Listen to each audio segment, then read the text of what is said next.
Terima kasih Pak Kus, Pak Selamat, teman-teman yang dipesan. Pak, kami sudah berinteraksi, saya sampai lupa Pak Kus, sudah 20 tahun mungkin ya, atau lebih saya juga lupa. Iya. Mungkin kira-kira seperti itulah gambarannya Pak ya. Jadi ketika Pak Kus menghubungi saya wah terhormat sekali nih diminta sharing Pak ya. Apalagi di era pandemi Pak yang apa ya, ya kita harus bermanfaat lah Pak, minimal buat orang lain gitu Pak. Sharing-sharing seperti ini supaya juga menyegarkan pikiran juga Pak, jadi nggak cepet di rumah aja gitu kan, ketemu takut, keluar takut. Nah cara interaksinya seperti ini sekarang gitu. Nah seperti itu. Kedua ini izin nih Pak Kus nih, saya lihat ada beberapa mahasiswa saya ini, saya sebar di grup mahasiswa saya nih ya, buat meskipun mungkin pengulangan buat mereka gitu ya, biar aja daripada ya kan, daripada lupa kan Pak ya. Misalnya seperti itu. Jadi saya juga posting nih Pak di WA group mahasiswa saya nih. Nah, maksud saya ya kalau ada waktu hadir, karena mereka juga kan pekerja Pak ya, ada kegiatan lain dan sebagainya. Karena memang kelasnya malam atau Sabtu Pak. Seperti itu. Nah, saya coba kasih nama leadership, mungkin ini mudah-mudahan nggak boring, karena orang bicara leadership itu udah banyak Pak ya. Walaupun Pak, jujur Pak, rasanya mungkin di Indonesia atau di pemerintah lah katakannya, itu perlu ada orang ahli manajemen yang masuk. Karena leadership ini seperti ini Pak, kalau kita ditanya mengenai hotel, mengenai naik pesawat, kita seolah tahu pesawat, padahal kita nggak tahu loh Pak. Hotel pesawat itu seperti apa. Sama dengan leadership Pak, kita seolah-olah tahu, padahal banyak yang tidak tahu sebetulnya. Betul. Itu, dan saya sendiri pun masih sebagai pembelajar, karena saya juga bekerja, punya anak buah, sebagai katakanlah leader ya Pak, meskipun skopnya mungkin tidak besar, saya juga mencoba menerapkan apa yang, jadi walk the talk lah, ibaratnya seperti itu. Tidak akan bisa walk the talk ketika kita nggak tahu walknya itu seperti apa gitu loh. Orang dia nggak tahu kok. Tapi kan seolah-olah karena dia pemimpin, seolah dia tahu leadership, pada belum tentu Pak. Ini fakta Pak ya. Saya kira harus ada yang mengakui gitu bahwa memang saya nggak tahu. Kayak gitu. Leadership itu barang apa sebetulnya sih? Seperti itu. Makanya saya coba Pak. Saya nggak akan bicara definisi lah. Definisinya banyak. Tapi menurut saya, sekali lagi Bapak dan Ibu silahkan kalau mau berdiskusi. Menurut saya itu 3 kuncinya. 1, influence. Kalau kita nggak bisa mempengaruhi orang, kita nggak bisa jadi leader Pak. Gimana caranya? Kalau orang ngaku leader tapi nggak punya followers karena dia bisa mempengaruhi, ya dia bukan leader gitu.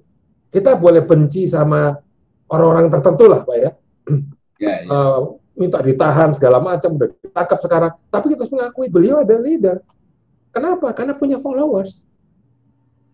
Seperti itu. Suka nggak suka, kita yang katakanlah yang mengkritik, ya mungkin ada kurangnya Pak. Tapi kita sendiri juga belum tentu leaders. Apalagi sehebat yang bersangkutan gitu. Ini kunci Pak. Jadi leaders itu memang kita nggak bicara baik atau jelek Pak. Itu tergantung goals-nya kan Pak ya. Tapi leaders itu kan nggak bicara selalu baik. Kalau atau goalnya surga, nggak tentu Pak. Dia bisa aja leader dalam kejahatan, tapi dia seorang pemimpin katakannya. Kenapa? Karena dia punya 3 ini Pak. Nah kalau saya perhatikan nih Bapak dan Ibu, mungkin kalau baca teks mungkin agak beda ya. Karena saya mencoba mengelompokkan teori-teori itu berdasarkan 3 ini gitu. Jadi kita lihat yang mana yang paling banyak teorinya, sehingga kita tahu yang kurang itu sebelah mana gitu. Kalau kita bicara pengetahuan mengenai leadership atau leadership, karena jangan salah walk the talk. Kita harus tahu walk-nya dulu sebelum talk kan gitu kan. Nah kalau kita walk-nya aja nggak tahu, teorinya nggak tahu, konsepnya nggak tahu, pemain nggak tahu, ya talk-nya pasti salah lah. Kan gitu kan, misalnya. Atau talk-nya tidak sinkron dengan walk-nya ya. Jadi harus jelas gitu hubungannya. Nah itu. Nah yang pertama kita mulai dari bawah Pak ya. Tadi kita bicara influence ya Pak. Nah saya coba mulai dari influence dulu. Ada beberapa teori mengenai influence. Yang pertama adalah namanya traits Pak. Traits itu memang teori kuno Pak ya. Orang tuh dan sampai sekarang masih dianut bahwa pemimpin itu kalau punya karakter seperti ini. Ini contoh aja Pak. Ada banyak karakter Pak ya. Yang intelligence, yang dominance, confidence, knowledge, kemudian punya energi atau activity yang tinggi. Jadi katanya orang-orang inilah yang karena inteligensianya, karena dominasinya, karena confidence-nya, dia bisa mempengaruhi orang lain karena traits-nya. Seperti itu. Bahkan kalau kita bicara contoh-contohnya, misalnya kayak Mandela, sebutlah. Mandela itu kan ditahan 28 tahun di Pulau Robben Island. Dia memimpin perjuangan Afrika Selatan dari dalam penjara, nggak ketemu orang. Tapi karena dia dipersepsikan punya traits ini, maka dia menjadi pemimpin. Dia bisa memengaruhi orang. Saya juga suka ngasih contoh kedua, Elvis Presley ya Pak. Gus mungkin penggemar Elvis Presley ini Pak. Yang meskipun dia sudah meninggal, kalau kita cek Pak, namanya Graceland, betul waktu saya kuliah sekian puluh tahun lalu saya pernah ke sana, dan itu sampai saat ini kalau kita baca di Google ya, itu termasuk salah satu dari destinasi wisata yang paling banyak pengunjungnya. Bahkan pernah menempati urutan kedua setelah White House. Padahal Elvis sudah meninggal tahun 1977. Jadi traits-nya itu masih berasa ya. Nggak mungkin kita lihat perilakunya orangnya udah nggak ada. Seperti itu ya. Tapi karena traits tertentu, orang itu masih menjadi pengikutnya gitu. Seperti itu. Itu yang pertama. Yang kedua adalah kita masuk ke namanya orang bicara behavior. Kok di buku ya. Tapi kalau orang populer itu bicara style. Makanya muncul istilah leadership styles. Nah, ini salah satu contoh aja nih, yang dari Ohio State Studies, di mana dia memiliki 4 style katanya ya. Itu bergantung pada 2 dimensi. Consideration itu ada kaitan dengan people, dan structure itu kaitan dengan struktur organisasi ya. Jadi kalau dia menghadapi situasi, iya Pak? Ini slide-nya kayaknya nggak bergerak ya di saya ya. Tapi bergerak nggak? Untuk di saya bergerak. Masih yang pertama gitu. Oh gitu, ini bergerak nggak sekarang Pak? Bapak dan Ibu, apakah bergerak? Enggak. Itu di chatnya ada pergerakan slide. Oh, enggak bergerak Pak. Enggak bergerak ya? Atau Ya. saya pakai ini aja? Ini kelihatan nggak? Nah, baru ini baru. Ya udah. Tapi nggak slide share Pak, nggak full gitu. Ini saya kecilin aja Pak.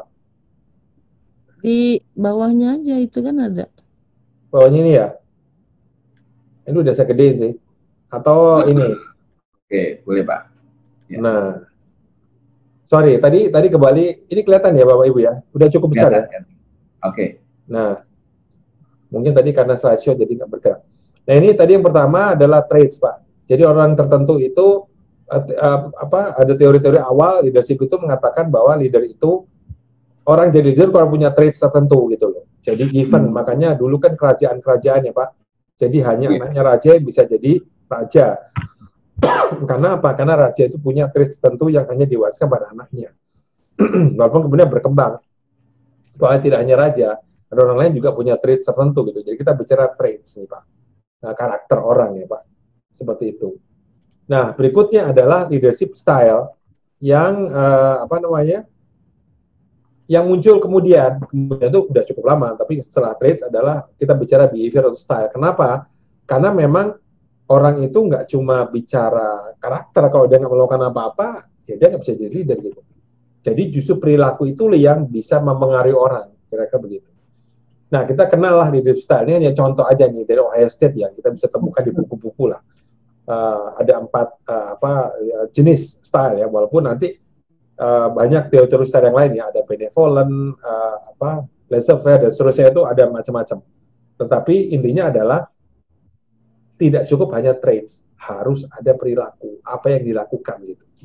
Di sini contohnya adalah ketika dia itu memiliki high structure, jadi dia menghadapi struktur yang sudah mapan gitu kan. Kemudian dia ingin dekat dengan orang ya, high consideration, maka style ini yang dipilih. Jadi ini penyederhanaan aja ya, karena dimensinya bisa macam-macam. Tapi intinya adalah bahwa ada namanya style theories. Style theories adalah bahwa kita itu nggak cuma bicara traits, tapi juga bicara perilaku gitu, behavior. Tapi kata behavior kurang populer. Yang lebih populer adalah style. Kita bicara leadership style sebetulnya. Nah, berikutnya kita bicara, karena kita bicara influence, kita juga bicara power. Karena influence without power itu tidak akan efektif. Kenapa tidak efektif? Karena power itu menjadi dasar dari influence. Ketika kita nggak punya, nah ini kalau kita bicara teori Pak, ini katanya ada, ini awalnya 5 ya, kemudian berkembang menjadi 6, yaitu information. Ketika kita punya duit, maka kita bisa pengaruhi orang. Jadi duit adalah power. Daya kalau bahasa Indonesia.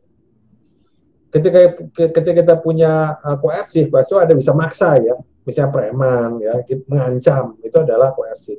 Ketika kita punya legitimate posisi ya Pak di kantor ya, nah kita juga punya power, kita bisa influence orang karena kita ada atasan.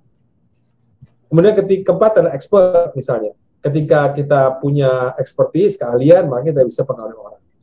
Nah yang tadi ada referen itu kaitannya dengan traits tadi gitu ya. Jadi dia kembali jadi kalau kita urut tadi ya, di dalam teori power ini, traits itu sebagai basis of power. Kalau kita urut ke atas tadi ya, bahwa tanpa power kita tidak akan bisa mempengaruhi. Makanya muncul basis of power. Mungkin kalau kita baca buku leadership ini jarang dikaitkan sama leadership ya, tapi sesungguhnya ini sangat terkait gitu. Karena ini adalah dasar dari power, influence adalah power. Nah terakhir ada namanya information, seperti kita tahu kan.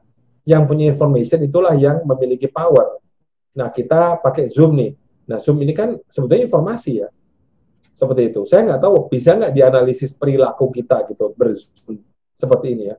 Misalnya berapa lama, berapa orang yang ikut, dan seterusnya, itu bisa dianalisis kan. Orang bicara big data kan, data analytics. Nah, yang punya Zoom ini misalnya punya data juga nih. Itulah information gitu. Karena dia bisa pengaruhi kita tanpa kita sadar, sama juga dengan Facebook, sama juga dengan Instagram, sama juga dengan media-media sosial yang lain seperti itu. Kemudian kita masuk influence. Nah, inilah the real influence adalah tactics, Pak. Tactics adalah cara kita mempengaruhi. Nah, di sini yang tercantum ada 9, tetapi kemudian penelitian berkembang menjadi lebih dari 9. Kalau saya waktu itu disertai saya mengenai influence tactics ya Pak, itu saya pakai 12.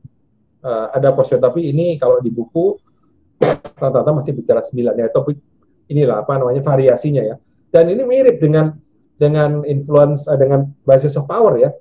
Karena misalnya gini, ketika dia menggunakan rational persuasion, kalau kita kembali ke sini, maka dia harus punya expertise. Pak, bisa nggak kalau dengan duit? Ya bisa gitu ya. Tapi apa perlu? Kalau kita seorang expert, kita memberikan penjelasan rasional, maka orang akan mengenalkan karena kita seorang expert. Seperti itu. Nah, jadi kaitannya adalah influence yang kita pilih ini bergantung pada power yang kita punya. Kalau kita punya reward power, di sini yang mana? Kita bisa macam-macam exchange contohnya. Saya punya duit nih, saya mau mendapatkan sesuatu, gitu kan, saya tawarin, saya punya duit, ini saya bayar nih, kayak gitu kan bisa pengaruhi kan, nanti saya bayar, Bapak kasih saya ini, gitu. Contohnya seperti itu. Ya kalau kita nawar di pasar nih, mohon maaf kalau kita sering ke pasar atau beli buah gitu kan, kita kan nawar. Nah ketika kita punya duit kan kita bisa nawar kan, saya beli banyak gitu.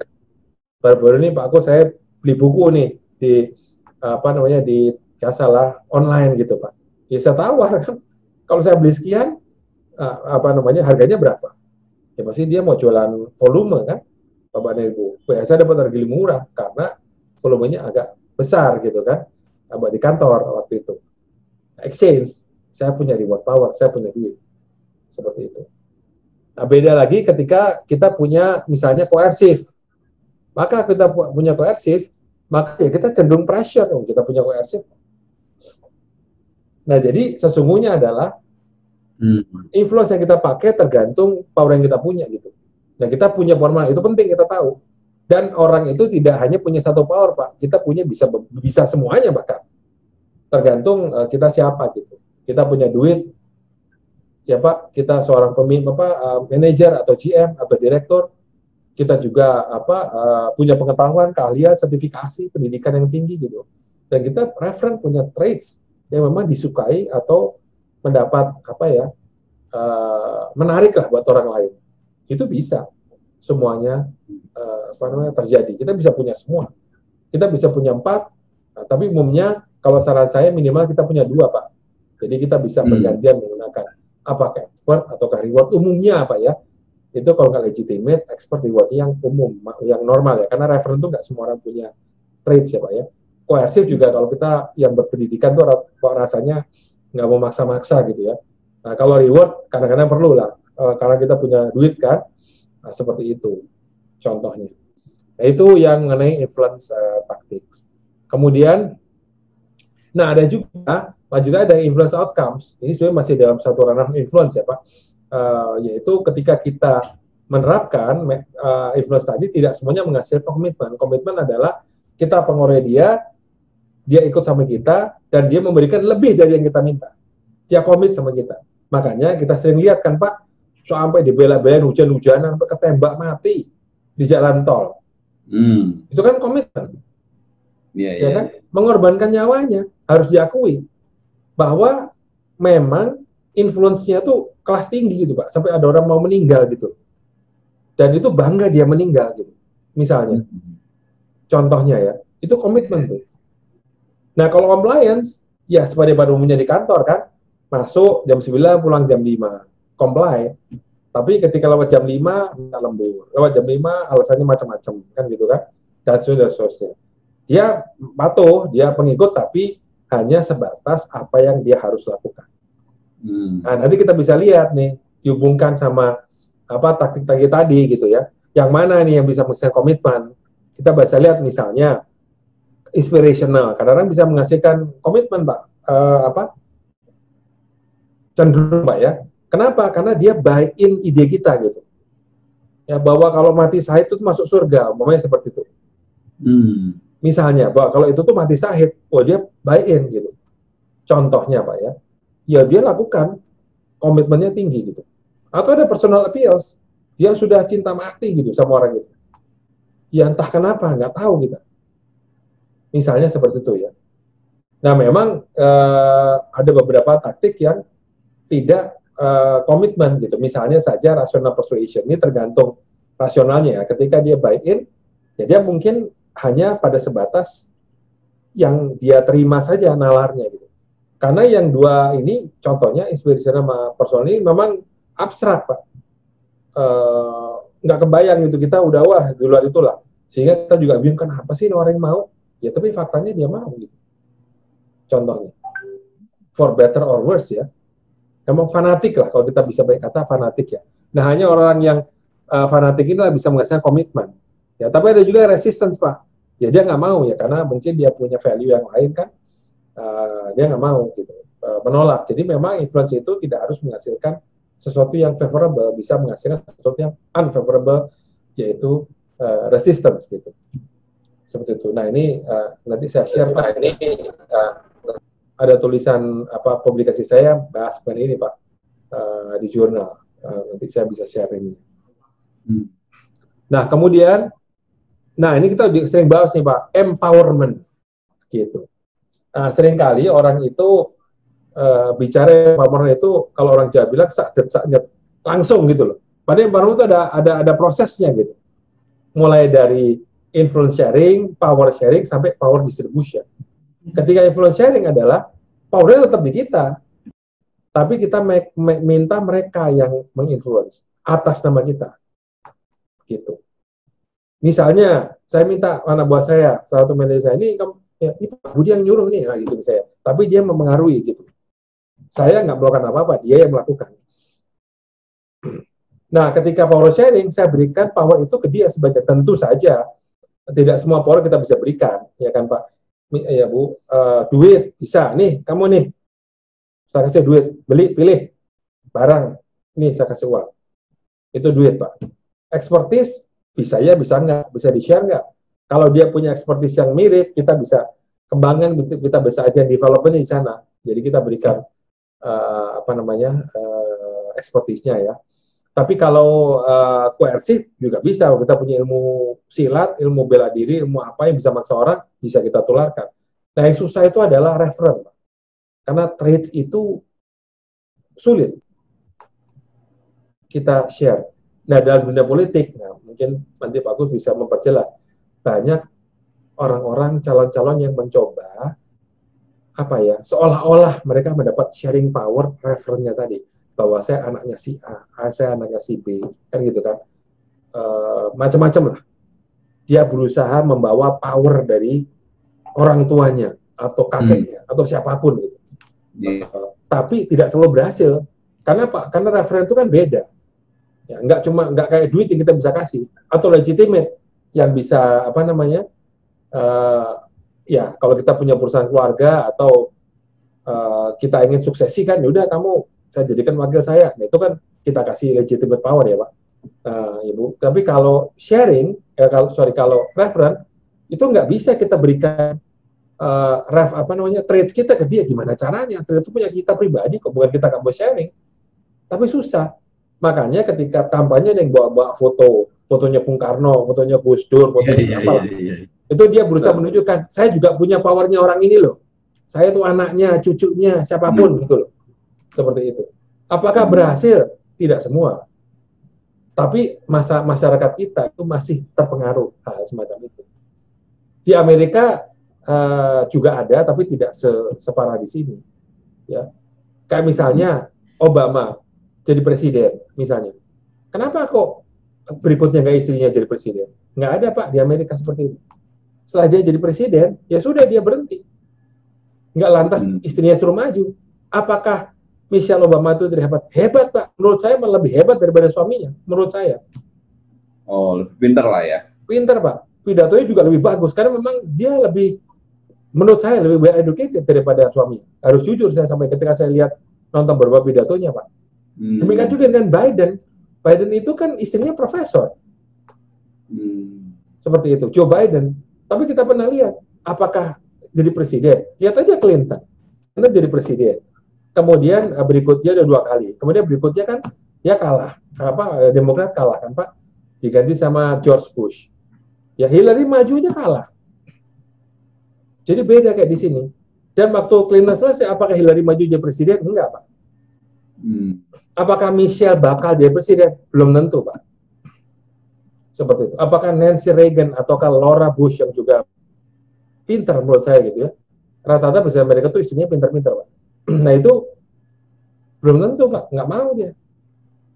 Jadi beda gitu. Jadi nggak ada kampanyenya siapa Michelle Obama bawa fotonya Obama gitu kayak di sini, nggak ada. Kayak gitu. Karena mereka percaya traits itu tidak bisa di-share. Saya ya saya, dia ya dia gitu. Ya memang mereka taunya pakai nama ya, Hillary Rodham Clinton. Clinton ada nama Clinton. Tapi bukan berarti Clinton itu terus turun, enggak. Kemudian orang itu jadi fanatik, enggak juga. Kondisinya kan beda. Jadi cenderung seolah-olah dia membawa powernya, ya suaminya kah, keluarganya kah. Kalau kita di Indonesia kan masih politiknya masih seperti itu ya. Jadi bupati itu istrinya bupati, anaknya. Seterusnya. Salah enggak? Ya enggak salah kalau lihat prosesnya ya. Cuman itu ya tadi, karena masyarakat kita masih seperti itu. Contohnya. Nah kemudian, setelah influence tadi kalau kita kembali ke yang awal ya Pak ya, ini kan kata kunci kedua adalah followers. Tadi teorinya influence Pak ya. Nah sekarang kita bicara followers. Ada satu teori yang kebetulan sekali lagi disertasi saya itu mengenai ini, leader member exchange. Apa itu leader member exchange? Beda dengan teori influence tadi Pak ya, yang menganggap bahwa leader ke follower itu sama semua. Jadi tidak personalized. Dalam leader member exchange itu dilihat bagaimana kualitas hubungan antara atasan sama bawahan. Makanya ada istilah in group sama out group. Jadi menurut teori ini wajar ketika kita punya golden boys. Kenapa? Karena kita nggak mungkin membangun hubungan yang sama baiknya untuk semua bawahan. Ya kalau kita punya 3 bawahan, kalau kita punya 10 bawahan, 20 bawahan, 100 bawahan langsung ya maksud saya, kan kita nggak bisa. Pasti punya golden boys, dan itu wajar menurut teori leader member exchange. Karena ada beberapa orang yang kita lebih trust, yang kita lebih suka, gitu. Yang menurut kita contribute lebih, yang menurut kita lebih profesional di mata kita loh ya. Makanya dia bangun hubungan yang lebih dekat. Jadi Bapak dan Ibu, termasuk saya juga punya in group, gitu. Tapi bukan berarti yang lain saya ambil, enggak, namanya out group. Karena saya lebih konsultasi more sama in group ini gimana. Karena ada trust. Jadi ketika apa kelebihannya in group, kita bertukar sumber daya lebih banyak. Jadi saya lebih bantu dia gitu. Bukan kasih anggaran lebih ya. Kalau di organisasi kan anggaran, di perusahaan tuh anggaran udah ditetapkan ya. Tapi kita kasih assistance lebih, bantuan lebih. gitu. Kita kasih tahu lebih gitu. Kita ketemu dia lebih, kita siapkan dia lebih. Ya wajar karena kita percaya sama dia bisa menggerakkan semuanya gitu. Seperti itu. Ini teori leader member exchange. Jadi sebetulnya semakin tinggi LMX, arti kualitas semakin baik gitu ya. Semakin bawahan itu juga berkinerja. Pertanyaan adalah kenapa kok semua jadi in-group? Karena leader nggak punya waktu. Nggak punya waktu buat membangun hubungan, karena hubungan in-group ini benar-benar personal gitu. Dia nggak punya waktu satu-satu. Bayangkan Pak Jokowi misalnya sebagai presiden, yang punya sekian puluh menteri, kan nggak mungkin. Pasti Pak Jokowi punya in-group. Makanya orang mengatakan ada namanya super minister kan. Ya karena beliau in-group. Suka nggak suka, Pak Presiden lebih percaya kepada super minister. Wajar nggak? Wajar menurut saya. Makanya sumber daya lebih banyak. Bantuan dari saling membantu ya, interaksi juga lebih sering.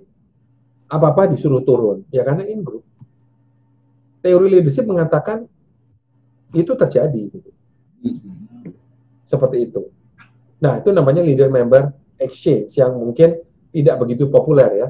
Seperti itu. Dan itu kalau penelitian saya untuk disertasi itu cara mempengaruhi juga beda antara in-group sama out-group gitu. Seperti itu. Nah, ini yang penting bagaimana kita bisa memilih ya. Dan memang memilih tadi yang selalu kita dengar kata-kata hak prerogatif. Pemimpin, iya dong, karena ya kenapa milih dia? Ya nggak tahu, karena pemimpinnya ya dia gitu. Mungkin kalau pemimpinnya ganti, ya orangnya ganti, ya wajar. Menurut saya nggak bisa dipermasalahkan selama tidak melanggar aturan, katakan gitu ya. Jadi itu wajar-wajar aja. Nah, teori kedua kita juga sering dengar ada namanya followership. Nah, kenapa followership ini tidak populer? Karena orang tuh lebih mau jadi leader daripada followers. Padahal fakta menunjukkan lebih banyak followers daripada leaders. Bahkan leaders itu adalah juga seorang followers pada saat yang bersamaan. Saya ada leader, tapi saya juga seorang follower karena saya punya bos. Gitu. Sementara lebih banyak lagi followers yang tidak punya anak buah gitu. Nah, cuman memang yang menarik adalah kok jarang dibahas, padahal lebih banyak followers daripada leaders. Seperti itu. Nah, makanya di sini ada salah satu teorinya. Ada 4 macam atau bahkan 5 macam followers. Ya, ada yang orangnya effective followers. Jadi gini, effective followers itu adalah dia orangnya justru kritis, justru aktif, bukan yes man. Kalau yes man dia masuk ke konformis. Gitu. Aktif tapi ya pokoknya apa kata bosnya. Gitu. Yang paling buruk memang passive follower. Dia udah menggantungkan diri, nggak melakukan apa-apa gitu ya, seperti itu. Ada yang alienated, dia independen gitu ya, tapi pasif. Maksudnya nggak ya kayak dia punya dunia sendiri lah, seperti itu. Ada yang pragmatik ya di tengah-tengah ya. Nah, tetapi ini ada salah satu contoh bahwa sebetulnya ini saran saya nih Pak Gus, mungkin perlu difikirkan nih mengenai followership. Karena followership secara kuantitas lebih banyak, jauh lebih banyak pada leaders. Dan banyak followers yang tidak tahu how to be a followers. How to be a follower. Kita jadi leader, kan kita nggak mau follower kita, saingan kita jadi leader. Kan kita perlu dia sebagai follower, kan?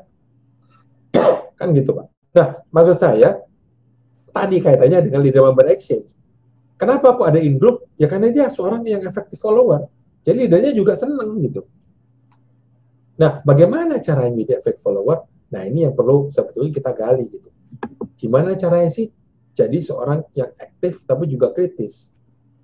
Gitu. Ya mungkin saja Bapak Super Minister itu seorang yang effective follower. Aktif, memberikan tanggapan, respon, tapi juga sebetulnya kritis, kita aja nggak tahu. Seperti itu. Barangkali saya juga tidak tahu, ini dugaan saya gitu ya. Kenapa kok seseorang menjadi in-group? Ya karena dia boleh dikatakan menjadi effective follower. Apakah seseorang itu bisa menjadi effective follower buat semua leader? Belum tentu.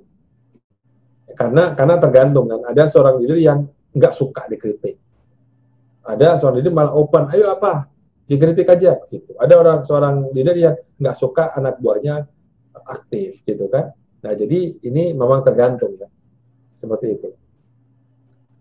Kemudian, jadi kita lihat Bapak dan Ibu bahwa influence itu teorinya banyak banget. Follower itu cuma 2 kalau menurut saya.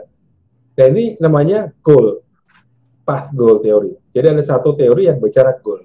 Kalau kita lihat di buku-buku itu namanya path goal teori, yang menunjukkan pentingnya goal di sini.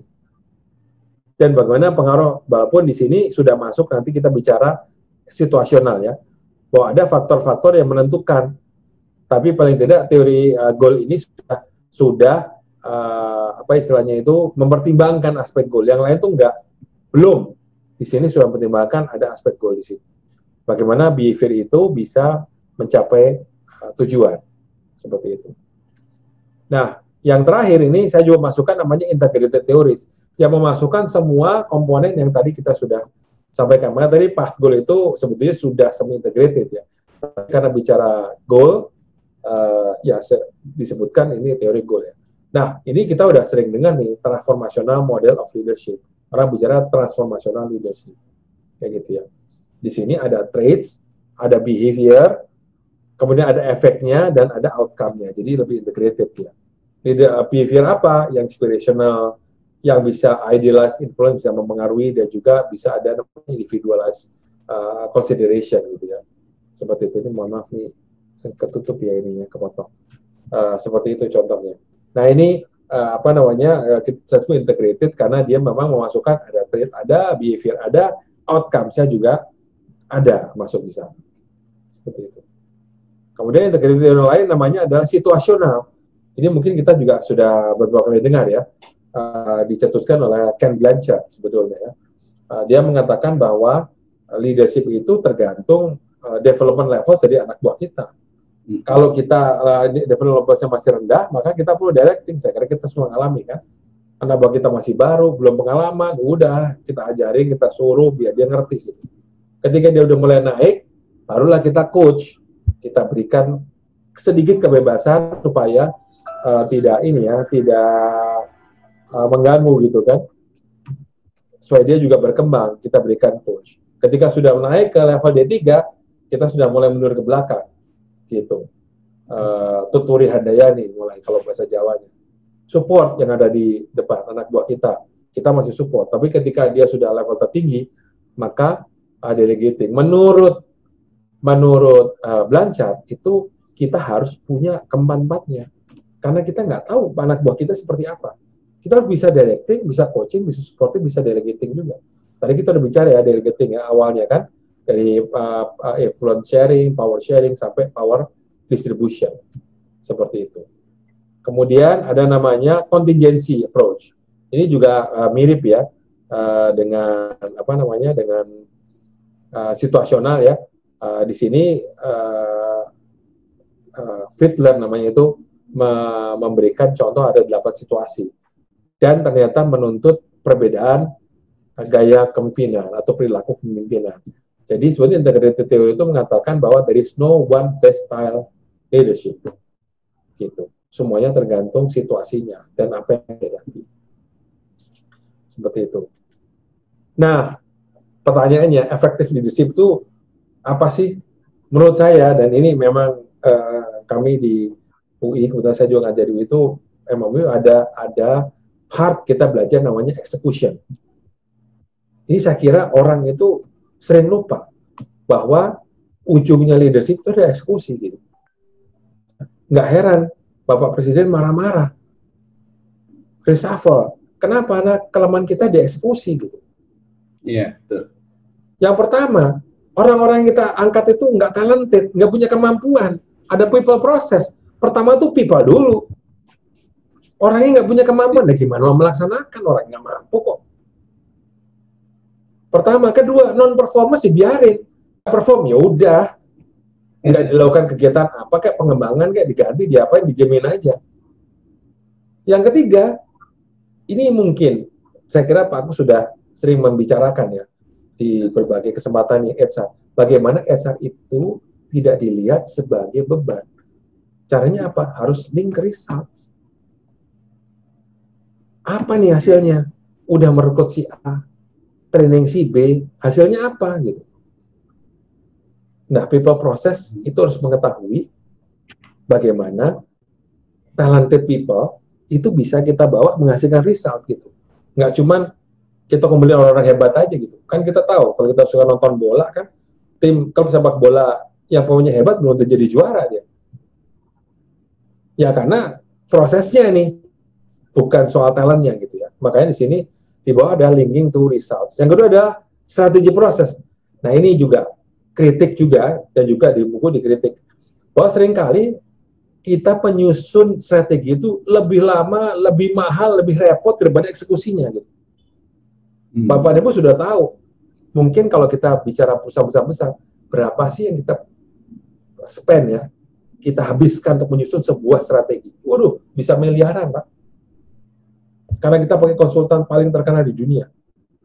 Asumsinya apa? Kalau strateginya bagus, mesti hasilnya bagus. Salah.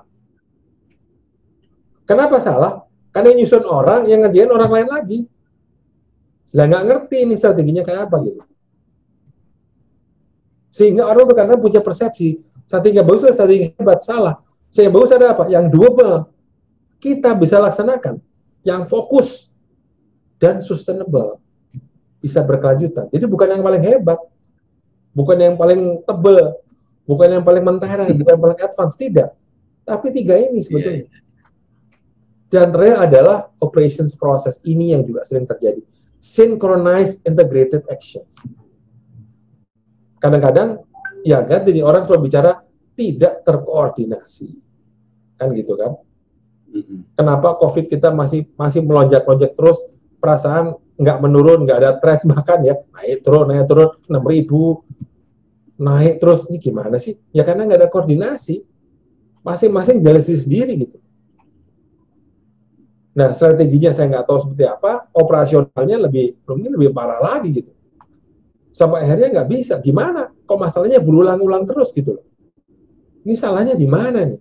Apa perlu ahli manajemen gitu Pak Gus? Ya kan? Untuk mengatur ini gitu loh. Iya. Gimana sinkronisnya gitu? Kok balik masalahnya rumah sakit penuh? Lah, bukannya dari dulu kita udah tahu gitu loh. Rumah sakit penuh. Mudah-mudahan menkes baru nih Pak. Mudah-mudahan, karena dia orang manajemen kan? Iya. Meskipun S1-nya teknologi, tapi kan beliau kan orang bank.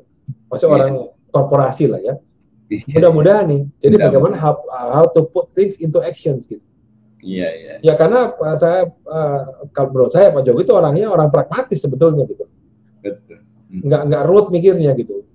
Tapi ini somehow ada keruwetan tersendiri gitu. Saya nggak tahu di mana keruwetannya karena kita nggak di dalam ya. Mungkin Bapak dan Ibu yang tahu bisa bercerita nanti.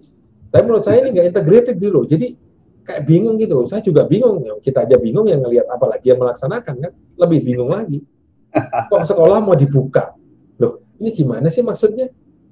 Iya. Kalau mau dibuka, terus tiba-tiba liburan diperpendek, terus mau ke Bali harus antigen, ya kan? Wah, pariwisata menjerit semua. Loh, ini strateginya apa sih maunya gitu loh?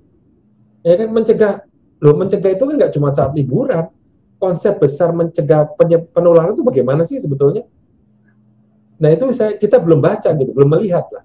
Ya kita sering baca lah begini begitu kritikan, saran segala macam, tapi kita kan nggak punya big picture-nya gitu. Ini key-nya di mana sih sebetulnya? Kalau saya melihatnya kayaknya vaksin, tapi apakah ya saya ingin menawarkan Bapak Dewa, ada nggak mau vaksin duluan gitu aja lah. Contohnya gitu. Kayak gitu aja. Nah itu sih Pak, sementara sharingnya Pak, monggo kalau ada namanya ya diskusi lah, ya? Ini kan diskusi, monggo. Ya, kita terbuka aja. Silakan Pak Gus, monggo. Pas kurang lebih 45 menit sampai 50 menit ini ya. Tadi disampaikan luar biasa, komprehensif sekali dari mulai trade sampai ke beberapa model leadership. Kalau saya pikir, nah ini teman-teman ya, ternyata kita banyak teori yang sudah pernah dipraktekkan. Teori ini pernah dipraktekkan kan, jadi bukan hanya teori itu ditulis saja ya. Jadi hasil praktek ini tadi kemudian ditulis menjadi sebuah teori. Tadi ada leaders trait, ada leaders style, kemudian the power of leader ya, ini influence teknik, kemudian transformation leadership, itu semuanya adalah sebuah hasil riset yang pernah dilakukan oleh sekelompok orang atau sekelompok manusia menjadi sebuah buku, dan ini disampaikan oleh Pak Budi. Nah, saya mikir kalau ini semua dilakukan teman-teman saat menjalankan tugas di perusahaan atau di manapun berada ya, saya kira menarik gitu ya. Kadang-kadang kita langsung lost control, nggak pernah buka-buka seperti ini, sehingga kita main pokrol saja saat kita memimpin. Nah, yang menarik tadi kaitannya dengan trade dan behavior tadi ya, artinya dengan teori-teori tadi. Ini mungkin menjadi bagian yang penting juga ya untuk diskusi kita, dan juga mungkin dikaitkan dengan karismatik ya, secara mana karismatik mempengaruhi leadership seseorang gitu ya. Kadang-kadang tadi karismatik muncul, apakah karismatik ini bisa dibangun? Nah, ini juga menarik untuk ditanyakan sama Abu Budi ini. Iya. Baik Pak, saya karena waktunya mepet ya, sehingga saya langsung aja baca pertanyaan-pertanyaan Pak. Wah, ini pertanyaan pertama ini, mohon materi narsum yang luar biasa bisa dibagi Kak? Bisa Pak. Monggo. Kita tanya. Boleh Pak. Okay, ya. Dengan senang hati. Boleh ya. Oke. Prof, mohon info buku referensi materi ini. Waduh. Waduh, ada Pak. Tapi mesti dicatat dulu. Boleh. Nanti ada beberapa buku pasti yang bagus ya. Iya. Nah, kalau Pak Budi senang baca, rambutnya sampai nggak ada yang hitam. Udah nempel di buku semua. Ini ada orang-orang hebat juga nih. Ada Pak Sabam. Pak Sabam ini CEO nih. Bu Yangki, ya, teman saya dosen nih. Hebat ini. Bisa bantu ini, jangan-jangan Pak Sabam lah terutama nih, sama Bu Yangki nih. Boleh, ini ada budaya organisasi apakah mempengaruhi leadership style atau sebaliknya? Nah, ini dulu Pak, ini satu nih. Jawabannya singkat-singkat Pak ya. Iya Pak, pasti Pak, pasti berpengaruh karena budaya itu kan norms and values ya Pak ya. Norms and values itu kan mempengaruhi behavior Pak. Nah memang kadang-kadang ada konflik budaya di mana leader kalau itu perusahaan kita ya Pak ya kan kita yang menanamkan values dan normsnya ya. Nah, tapi ketika itu kita kerja di perusahaan lain, nah kadang-kadang itu nggak cocok Pak, norms and values-nya. Ya. Nah itu kadang-kadang itu terjadi konflik kan. Pak ya. Iya, kayak gitu. Kadang terjadi konflik. Saya yakin juga bapak-bapak profesional juga, ibu profesional juga pasti mengalami ya. Ada konflik kan. Kita melakukan, tapi budaya kita nggak cocok nih. Nah, corporate culture mau ngerubah, nggak sebentar juga. Pak Agus juga tahu kan, merubah budaya itu kan, wah prosesnya bukan cuma rumit, tapi waktunya lama, Pak. Kalau bikin budayanya sih gampang, tapi bukan gampang lah, lebih cepat ya. Tapi kalau menerapkannya ini kan seninya luar biasa, Pak. Jadi menurut saya sangat berpengaruh, Pak. Nah, bisa kita menyesuaikan sebagai leader, atau ya nggak cocok kita mental, Pak. Kayak gitu. Iya, dan itu termasuk saya, Pak. Kalau di sini terus saya nggak besar-besar, keluar aja. Iya, betul. Contohnya seperti itu. Betul, Pak. Begitu nggak apa ya, kurang terbuka, kurang fair, kurang memberikan tantangan, ya udahlah. Iya. Kalau di sini terus udah, ya 6 bulan, 8 bulan lah, keluar. Sering gitu ya, gitu. Jadi budaya kerja itu sangat mempengaruhi. Sangat berpengaruh, Pak. Kepemimpinan. Oke, Pak, izinlah ya, bagaimana langkah-langkah kaderisasi agar pemimpin bisa menginfluence dari 20%, 40%, 60% hingga 100%. Kaderisasi, Pak ya? Gimana, Pak? Langkah-langkah kaderisasi? Kaderisasi. Iya, langkah-langkah kaderisasi. Nah, tadi Pak mengikuti agar pemimpin mengikuti ini, Pak. Sorry, kok ini sih. Mengikuti ini mana sih? Oh iya. Yang ini Pak, delegasi tadi Pak.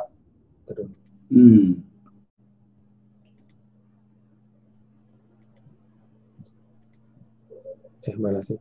Nah ini Pak, kita bisa mulai dari influence sharing dulu, gitu. Jadi kita diskusi sama orang yang kita kader tadi. Ini menurut kamu gimana nih keputusannya? Kita open sama dia. Kita membiarkan dia mempengaruhi kita gitu loh, pemikiran-pemikiran seperti itu.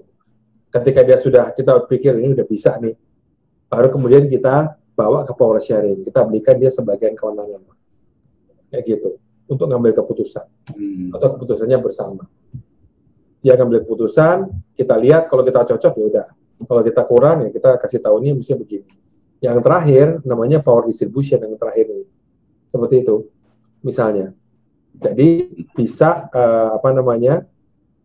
menyerahkan sepenuhnya kepada yang bersangkutan untuk mengambil keputusan kayak gitu Pak. Ini kaderisasi menurut saya berapa lama masing-masing? Wah itu susah. Ya mungkin bapak-bapak dari ibu sudah pengalaman, nggak ada timetable-nya gitu. Kadang-kadang bisa cepat di sini, kadang-kadang lama di sini, kadang-kadang macam-macam gitu ya, tergantung. Dan yang aktual Pak Budi, kaderisasi di partai politik itu gagal total. Betul. Nah itu karena ya karena memang tidak mudah ya. Karena itu ada unsur trust juga dan kemampuannya. Seperti itu contohnya. Oke. Oh iya ya. Seperti ini itu contohnya. Ada pertanyaan dari Ibu Nindiati Raharjo. Ya. In-group dan LXM pada umumnya yang saya temui adalah 4L, lo lagi. Sehingga yang menjadi pertanyaan adalah, mungkinkah memperluas atau memperbanyak in-group? Bagaimana caranya, Prof?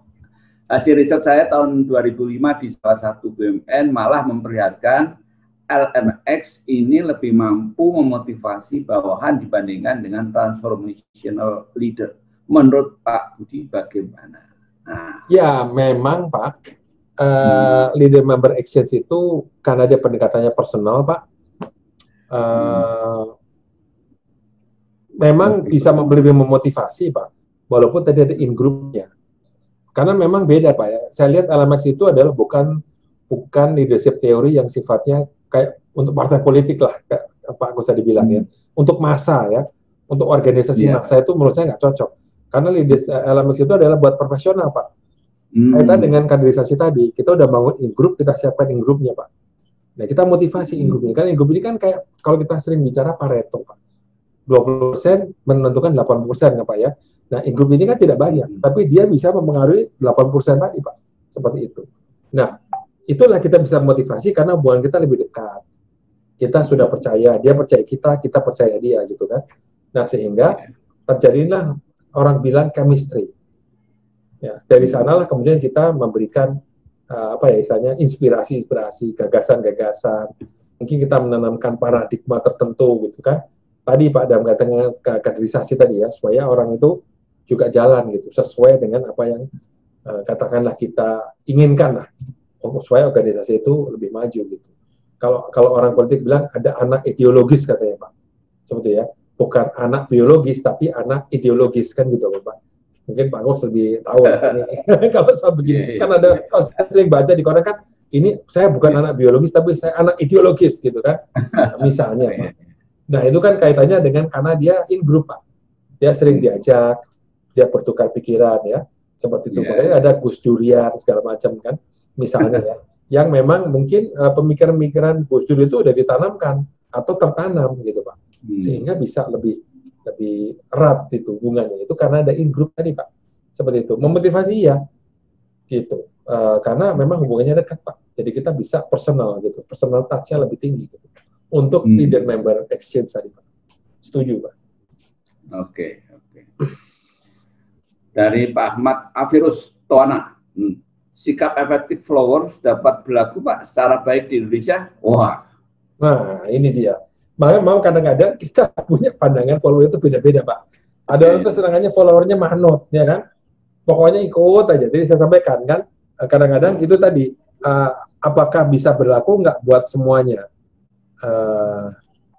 Misalnya ya, efektif follow itu apa disukai nggak sama semuanya? Belum tentu gitu, karena seringkali berbeda ininya, levelnya gitu kan. Ada yang suka konformis kan, konformis follower ya, jadi semuanya ikut gitu, yes man lah kalau orang bilang ABS mungkin kalau bahasa kita ya. asal Bapak senang kan, seperti itu. Ada yang passive follower, nah ini orang Jawa bilang gamblo aja nih, maksudnya ikut aja gitu, daerah mana nggak ngapa-ngapain gitu kan, yang penting aman, yang penting dapat kerjaan atau dapat duit gitu kan, misalnya seperti itu contohnya. Nah, memang tidak semua orang bisa menerima effective follower, karena active follower itu kan harus kritis, Pak. Iya. Dan harus independen dia, karena ya dia membantu kan, Pak. Kalau konformis kan dia tidak membantu. Ya dia membantu dalam arti pelaksanaan, Pak ya. Tapi dia nggak akan menentang, bosnya bilang dijalankan sama dia. Mungkin eksekutor yang baik ya, Pak ya. Contohnya seperti itu. Beda dengan effective follower, karena effective follower itu kan dia ya bisa menentang bosnya, dia bisa mengkritik gitu. Nah, nggak semuanya senang, Pak. Kalau saya sih senang effective follower. Saya selalu bilang karena buat saya, pokoknya kalian harus bisa ngomong nggak sama saya gitu. Kalau itu nggak benar gitu ya. Tapi harus kasih alasan, harus kasih argumentasi, Pak, data gitu kan. Nah, seperti itu. Nah, itu sih, Pak, menurut saya. Harusnya sih kita berani mengembangkan effective follower, Pak. Karena effective follower ini kan membantu. Iya. Untuk organisasi sekarang perlu lah. Perlu, Pak. Apalagi kita keadaan seperti ini, Pak ya.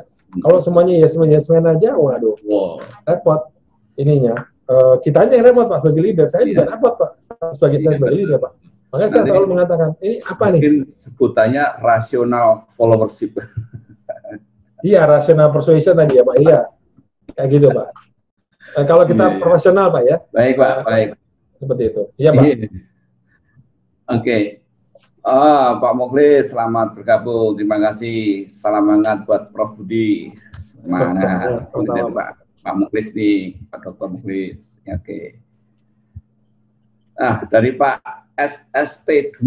Ini kayak pemain band.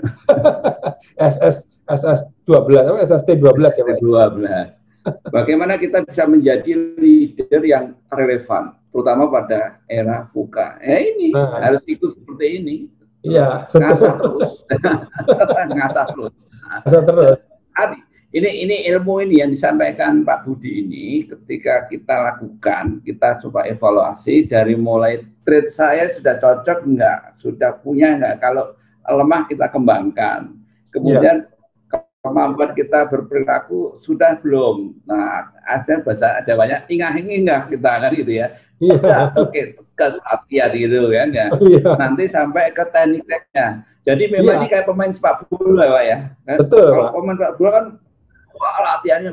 Nah, kita kadang-kadang tidak fisik lah. Pemimpin tapi nggak mau latihan. Iya, gitu. betul. Dan lagi begini, Pak, kadang-kadang ada pemimpin yang mintanya itu dikasih SK dulu baru bisa mimpin. Nah, itu. Kalau saya dikasih SK, keputusan manajer, wah, saya mau, enggak usah. Tapi kalau ada punya seni memimpin yang ini tadi udah langkah-langkah pas ini Pak. Bisa ya kan? Iya. Kan? Monggo, Pak. Ini gimana? Jadi kalau buat saya, Pak, kita selalu belajar. Saya saja selalu, Pak. Maksud saya, saya kan mencoba menerapkan ya, Pak. Saya tidak menerapkan, nggak mengatakan saya sudah menerapkan, enggak. Saya masih belajar menerapkan, Pak. Karena nggak gampang. Terutama ilmu eksekusi tadi, Pak. Karena saya pikir ilmu eksekusi itu penting sekali, Pak. Bagaimana memperoleh talent. Talent itu kan tidak sekedar dari performance, ya kan, Pak?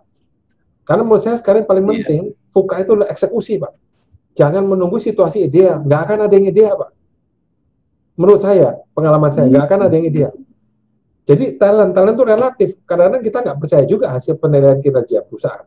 Kan gitu kan, Pak? Kan kadang-kadang kita semua kalau sebagai pemimpin kita kan tahu mana yang bagus, mana yang nggak. Pastilah.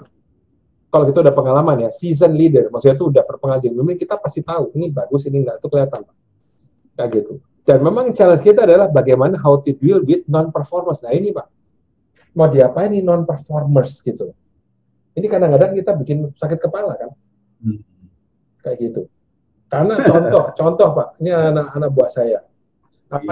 Saya juga pusing nih. Memang dia punya bayi, ya kan, Pak? Jadi harus ya kan, Pak? Nggak mungkin kan dia menyusui. Lah terus kalau kita lagi WFO kayak gimana dong? Bisa kayak gitu kan? Tapi dealnya kan susah. Akhirnya saya bilang, udah kamu unpaid aja deh, unpaid leave, Pak. ya sampai coronanya selesai. Sampai kapan ya? Nggak tahu sampai coronanya selesai. Lagi mana? Orang nggak bisa keluar kok. Masuk kerja dari rumah terus. Maksud saya, kan somehow kan harus, ya pasti Pak ya, ketemu orang. Kita kan natural kerjanya kan bisa ketemu orang kan Pak. Masuk dari rumah semuanya kan nggak mungkin semuanya dari rumah Pak. Kan gitu. Ya harus ada. Ini tadi apa eksekusi ya. Jadi ini contoh Pak Budi sedang menjalankan proses efektif leadership. Eksekusinya ini Pak. Makanya saya bilang, dan itu nggak gampang. Kadang-kadang kita ini orang ini udah ikut saya lama, Pak sudah kenal, saya juga nyaman. Nah, itu. Nah, kita ini maksud tadi kan cuma nggak difuka. Kadang-kadang kita kan kayak tentara, do or die gitu kan. Ya, you kill or you are killed. Membunuh atau dibunuh, ya kita tidak ada bahasa ekstrim membunuh dalam sesungguhnya. Tapi kalau kita nggak melakukan, ya kita yang mati gitu loh. Nah gimana? Kan susah kan? Contoh kayak gitu ya kita harus ya emang Indonesia susah ya, apalagi menyangkut nasib orang kan. Ya tapi saya juga lihat sih, oh dia ini karena perempuan Pak, suaminya kerja cukup. Ya udahlah kan kamu udah cukup, udah kamu unpaid aja lah. Kayak bilang gitu. Baik-baik gitu menurut saya. Nah, seperti itu Pak, saya masih mau tetap kerja karena saya suka Pak. Contoh kayak gitu Pak. Jadi eksekusi Pak. Nah ini loh strategi ini harus double nih Pak, yang susah nih Pak. Karena kita strategi itu kebayangnya, waduh yang hebat-hebat gitu loh. Nah ini gimana nih caranya supaya realistik Pak, goalnya jelas gitu. Tidak harus yang luar biasa Pak, tapi bisa dilaksanakan itu aja sebetulnya Pak. Mau saya fuka ya Pak ya, karena fuka kita nggak bicara jangka panjang ya Pak. Kita juga harus bicara kadang-kadang day by day Pak akhirnya. Iya. Besok gimana? Abis ini apa? Abis ini ya. Memang akhirnya seperti itu. Gitu. Siap. Nah, lanjut Pak ya. Iya, monggo. Ruben. Nah, ada Ruben Ensu. F590 Ruben. CPP ya. Pak, saya ingin bertanya, ketika ada golden boys di dalam suatu tim, apakah tidak menciptakan persepsi double standar sehingga tim yang mempunyai kemampuan yang baik menjadi cemburu dan cenderung menurunkan performance-nya? Iya. Ini asumsi ya Pak. Iya. Memang Pak, memang teori LMX, singkatannya LMX Pak ya. LMX itu memang mengakui adanya golden boy. Dan mengakui bahwa itu perlu gitu. Kenapa perlu? Karena kita tidak bisa, kalau kita bicara leader kan harus memotivasi Pak ya. Kan kita nggak bisa fakta menunjukkan Pak. Kalau kita jadi pemimpin, karena bahwa kita ada 10, 20, kita nggak mungkin spend sama mereka satu persatu Pak. Nggak mungkin. Kan either ini Pak, kita dapat orang tuh 5 semua, ya kan Pak, rata, atau ada yang dapat 8, ada yang 4, ini kan tinggal begitu aja Pak. Kita harus tahu kunci-kuncinya mana yang misalnya yang bisa mendapatkan ini yang apa namanya, yang maksimal gitu Pak. Kan seperti itu. Akhirnya kombinasinya kan ada take and give ya. Ada yang 5 semua 10 orang, 50. Mungkin ada yang 1-4 karena dia turun ya, karena kita nggak perhatiin, kurang perhatikan. Ada yang bisa kita perhatiin sedikit jadi 8. Nah, kita bicara ini Pareto. Bagian dari suksesor Pak Budi kan? Iya, itu juga bisa bagian dari suksesor. Jadi Pareto Pak, 20% yang menurut 80%. Kita akhirnya harus mengorbankan yang 8% ini. Kenapa? Karena dia cuma menghasilkan 20%. Akhirnya kan begitu Pak. Kalau kita nggak punya waktu, kita harus memilih kan. Seperti itu ya. Tapi tetap dalam koridor bahwa golden boy ini atau in group ini bisa menghasilkan apa namanya istilahnya itu efektivitas yang lebih tinggi gitu. Kita bisa memperoleh kinerja yang lebih tinggi. Itu tetap ya kuncinya Pak ya. Jadi kita nggak ngawur terus maunya sendiri gitu terus nggak ada hasilnya tadi. Linking to result itu jadi penting. Gitu. Tentu kan kita nggak mau lah golden boy kita yang mohon maaf ya yang tidak berkinerja non performers itu kita salah sebenarnya. Maksud golden boy-nya kok non performers? Kan salah ya. Golden boy harusnya yang perform dong. Meskipun bukan the best one, tapi dia perform karena bisa menjadi contoh kan gitu Pak. Iya. Menurut saya Pak ya. Jadi tergantung kita milihnya. Gitu. Kalau kita milihnya nggak bener ya atau memang KKN ya Pak ya, wah ya itu menurut saya leadernya nggak bener tuh. Menurut saya, itu juga saya juga nggak mau Pak bikin milih golden boy yang non performer. Ya nggak ada lah dia mau, dia normal Pak, pasti nggak mau. Pasti ada reasoningnya lah. Pasti ada reasoningnya, seperti itu. Ya Pak. Baik, wah ini pertanyaan Pak Yohanes ini menantang kali. style kepemimpinan apa yang Bapak sarankan untuk presiden tahun 2004 nanti? Nggak tahu, silakan. Sekarang udah bagus, mungkin nanti diperbaiki lagi kan gini ya. Iya, kalau saya Pak, any style yang penting eksekusinya benar Pak. Kalau buat saya. Ya, betul. Sebab best style itu ya kayak ini Pak. A good program is a finished program. It's not a good program kalau nggak bisa dijalankan udah nggak selesai Pak. Kan gitu aja kan. Iya. Menurut saya eksekusi itu nomor 1. Wah, gitu. Jadi presiden di Indonesia itu paling nggak gampang karena begitu ideologi ini kan. Wah, memang tidak mudah Pak. Memang tidak mudah. Nah ini yang kalau Mas Yohanes mau ngikutin hal yang terkait dengan masalah karakter building, kemudian kepemimpinan yang baik. Nah, saya punya komunitas SKB, Sekolah Kader Bangsa. Itu yang tadi malam seru juga. Iya, Kita bicara belum. Kita tadi malam ada kuliah umum dari Pak Edi. Nanti kapan-kapan Mas Budi juga bicara lah sana. Enggak, Pak. Boleh dengan senang hati, Pak. Karena prinsipnya dasar itu ingin menemukan sosok orang, bukan pemimpin lah, seorang masyarakat yang punya karakter yang diharapkan oleh masyarakat. Ya, sesuai dengan nilai-nilai yang kita yakini di Indonesia ini seperti apa. Memang belum banyak, tapi bisa kita bangun kalau masyarakatnya memang bisa diajak berubah, gitu kan. Karena cerminan dari apa yang Anda dapatkan sekarang ini seorang pemimpin adalah cerminan kita. Gitu. Tadi malam Pak Budi begitu. Kita lah yang membuat pemimpin itu berada. Betul nggak? Nah, berarti ya itulah ya. Jadi kalau kita melihat pemimpin ya sosok itulah yang karena ada dulu Karno ya itu rakyat seperti itu karena butuh. Ada Pak Harto seperti itu karena rakyatnya mau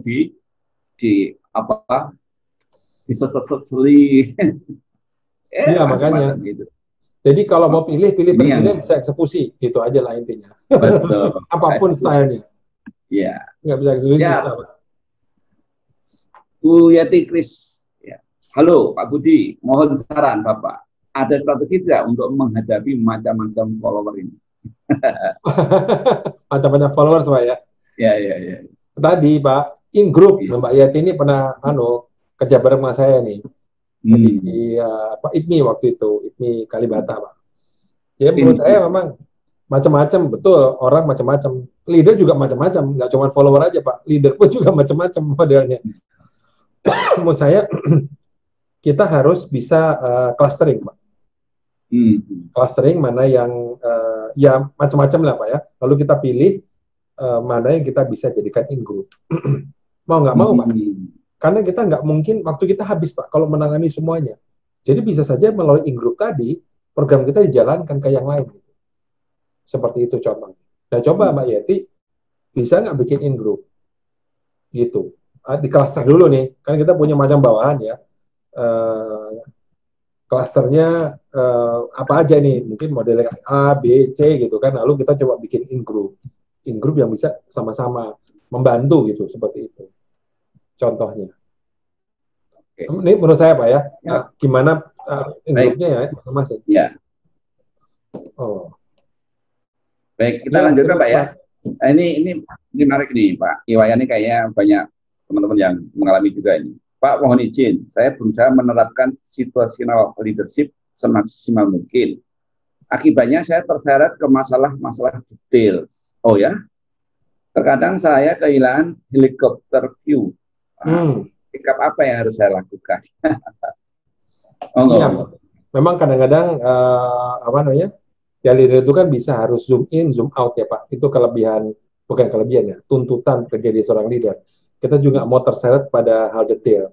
Makanya kita punya in group tadi yang bisa membantu menangani Pak. Di antara sekian banyak anak buah, kita punya in group yang membantu menangani detail-detail tadi gitu.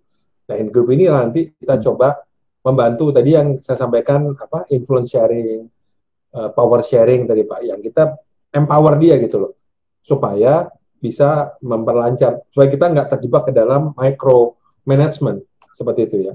Jadi harus disampaikan bahwa ini nanti kamu kerjain nih, nggak bisa saya kerjain terus. Kan gitu, karena saya punya yang lain, kalau saya kerjakan satu ini, yang lain nggak akan tertangani. Contohnya seperti itu. Nah itu sih yang diinikan gitu. Apa namanya? Menurut saya Pak ya, kita jangan terbenam ke dalam satu masalah kecil terlalu lama. Nggak mungkin, karena masalah kita lebih dari satu. Leader kan harus punya helikopter view kan. Nah, dia juga bisa melihat. Tapi tadi jangan hanya punya helikopter view aja. Jadi dia nggak bisa eksekusi gitu Pak, karena lihatnya helikopter terus, nggak pernah turun, mendarat helikopter. Akibatnya nggak tahu di bawah itu ada apa. Kadang-kadang helikopternya ketinggian terbangnya, jadi nggak kelihatan Pak. Nah ini masalahnya. Dan kadang-kadang dia tuh merasa risih gitu ya. Masa urusan saya itu sih loh.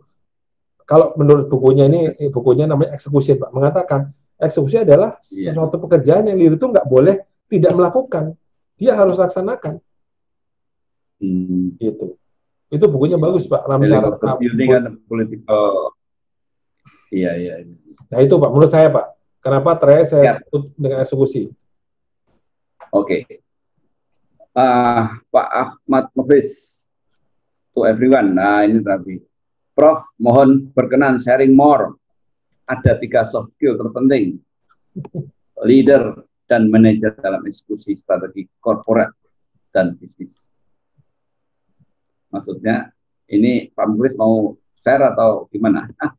Ya Pak Muklisnya juga kawan saya nih, Pak Muklis. Mau tanya, apa yang terpenting, Prof? 3 yang terpenting menurut pengalaman dan pengamatan Prof. 3 apa itu Pak? Apa ya, soft skill. Soft skill yang penting ya Pak ya. Apa ya? kalau tadi kan leader itu kan kuncinya adalah influence Pak ya, untuk leader Pak ya. Jadi bagaimana harus berkisar pada how to influence others. Kalau kita nggak bisa influence, ya kita nggak bisa jadi leader. Intinya kan gitu aja Pak. Nah, trait apa yang bisa mempengaruhi, bisa menginfluence? Skill apa? Misalnya menurut saya komunikasi itu penting kan. Kalau kita mempengaruhi tapi kita nggak bisa komunikasi, nggak jelas apa yang kita komunikasikan, waduh itu masalah tuh. Ininya apa namanya? Kan orang nggak paham kan? Itu jelas. Kedua, kalau bicara skill, kita bicara decision making. Karena at the end of the day, leader has to decide. Nggak boleh nggak decide. Seperti itu.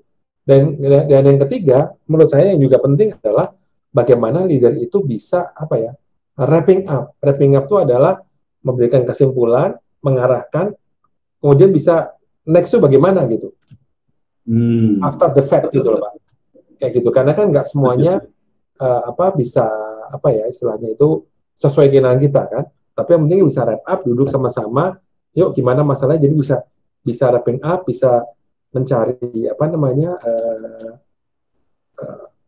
kekurangannya, kelebihannya, masalahnya apa, identifikasi, baru kita jalankan gitu.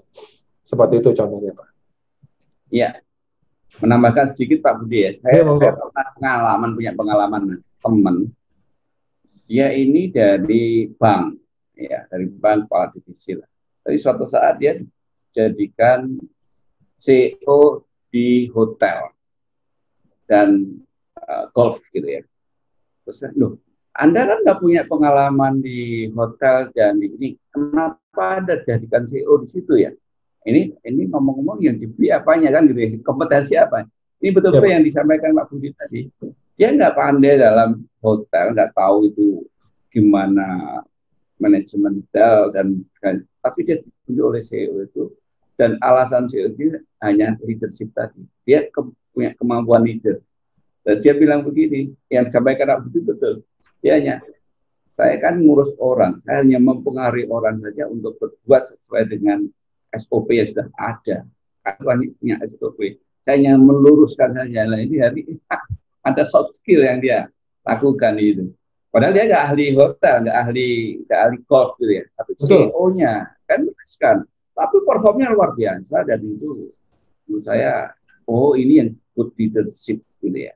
Nggak ada kompetensi prosesnya dari hotel, tapi dia punya kemampuan leadership yang betul-betul apa yang disampaikan Pak Budi. Dia punya decision making yang bagus, mempengaruhi yang bagus, dan komunikasinya ke anak buah juga sehingga seakan-akan anak buah itu melihatnya ini orang punya punya karisma gitu ya dalam memimpin. Betul sekali.